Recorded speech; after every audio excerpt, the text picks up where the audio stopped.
দেখুন মোরলা মাছ ভাজছি, 300 মোরলা আমি ভেজে নেব সব। আর এখানে কেটে রেখেছি বিনস আর আলু আর পেঁয়াজ, কাঁচা লঙ্কা। আর এখানে রেখেছি দেখুন কাঁচা লঙ্কা, হলুদ ঘষে রেখেছি, আদা ঘষে রেখেছি। ওইখানে অবশ্য ডালের মশলাও আছে, সেটা দিয়ে আমি মোরলা মাছটা রান্না করব। দেখুন মোরলা মাছটা আমার ভাজা হয়ে গেছে। মোরলা মাছের সঙ্গে পুঁটি মাছও ছিল। পুঁটি মাছটা সবসময় কী করবেন, পুঁটি মাছটাকে আমি এবার কড়াইতে সরষের তেল দিয়ে নিয়েছি, এবার পেঁয়াজ দিয়ে দেবো। পুঁটি মাছটাকে যেটা বলছিলাম, পুঁটি মাছটাকে সবসময় কী করবেন, পুঁটি মাছটাকে সবসময় মানে পিঠের দিকে একটা কাঁটা থাকে, সেই কাঁটাটা কিন্তু সবসময় খেয়াল রাখবেন, এটাকে কাটবেন, লেজাটাকে কাটবেন। মোরলা মাছগুলো আর আঙুল দিয়ে পুঁটি মাছে আঁশগুলো ছাড়িয়ে নেবেন। আর মোরলা মাছগুলোকে আপনারা কোনো মেঝেতে বা ছানে বা কলতলাতে ঘষে নিলেও কিন্তু চলে যায়, বা বেসিনের পাশে যেটা টাইলস আছে তাতে যদি ঘষে নেন, ঘষে নিলেও কিন্তু এই মোরলা মাছের সমস্ত আঁশগুলো চলে যাবে। এটা খেয়াল রাখবেন ছোটো মাছ রান্না করতে গেলে। আমি দিয়ে দিলাম পেঁয়াজ, দিয়ে দেবো 3টে কাঁচা লঙ্কা পেঁয়াজের সঙ্গে। পেঁয়াজটা যাতে তাড়াতাড়ি ভাজা হয় তার জন্য সবসময় আপনারা এই টিপসটা মনে রাখবেন, একটুখানি লবণ দিয়ে দেবেন। লবণ দিলে পেঁয়াজটা সঙ্গে সঙ্গে খুব তাড়াতাড়ি মিলিয়ে যাবে, ভাজা হয়ে যাবে। এখন পেঁয়াজটা অর্ধেক ভাজা হয়ে গেছে, আমি এবার দিয়ে দেবো কেটে রাখা বিনস ও আলু। আলু না দিলে এই মোরলা মাছ, ছোটো মাছ ভালো লাগে না, আলুটা কম্পালসারি দিতেই হবে। তার সঙ্গে আপনারা বিনস দিতে পারেন, ক্যাপসিকাম দিতে পারেন, কাঁচা টমেটো দিতে পারেন। আমি আজকে কাঁচা টমেটো দেবো, সেই জন্য ক্যাপসিকাম দিচ্ছি না।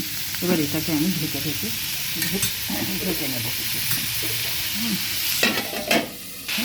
কাঁচা হলুদ ঘষে রেখেছিলাম সেটাকে,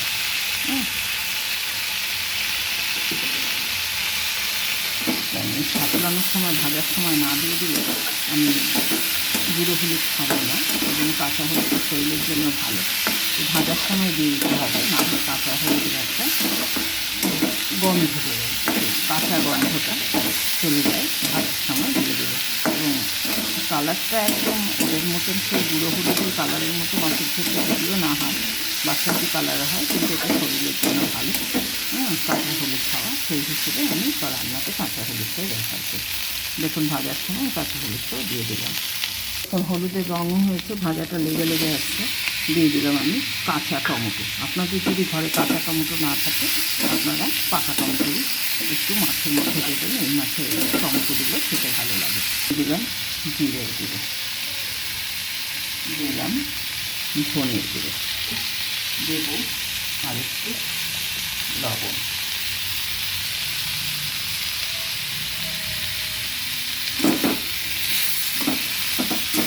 দিলাম অল্প একটু গুঁড়ের বাতাসা ভেঙে দিলাম এই আদা বাটাটা। মোটামুটি সব মশলা আমার দেওয়া হয়ে গেছে।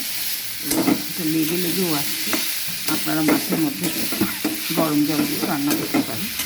আমি গরম জল আর দিলাম না, আমি ঠান্ডা জল দিয়ে রান্না করলাম। অ্যাকচুয়ালি আমি এক হাতে ফোন ধরে এক হাতে আপনাদের রান্না করি, এই জন্য একটু অসুবিধা হয়ে গেছে।